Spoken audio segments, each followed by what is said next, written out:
Another thing we can try doing is using the initials of the company name. Now what we can try doing is combining those letters in different ways. That's one option.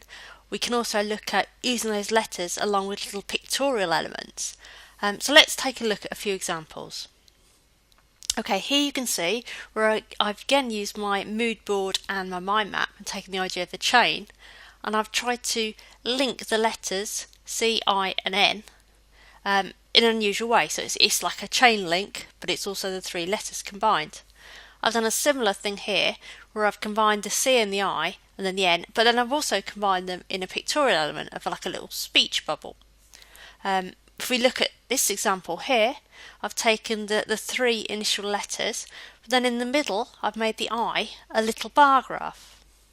So what I suggest you try now is to take the initial letters of the company name and try and see as many different ways that you can combine those letters to create interesting shapes.